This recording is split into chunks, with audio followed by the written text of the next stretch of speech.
So I'll be showing you how to enable developer options on your Galaxy Z Fold 7. So simply swipe up and find settings. On settings, scroll all the way down to about phone, tap on that.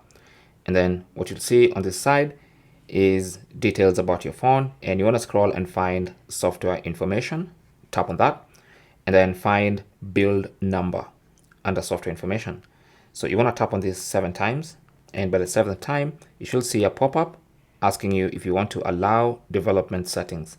So tap OK, and if you have a password, pin, or pattern, it's going to ask for that, and then it's going to enable the developer options. So now under about phone, there should be an option under that called developer options. So you can tap on that, and then that gets you inside your developer options. Thanks for watching.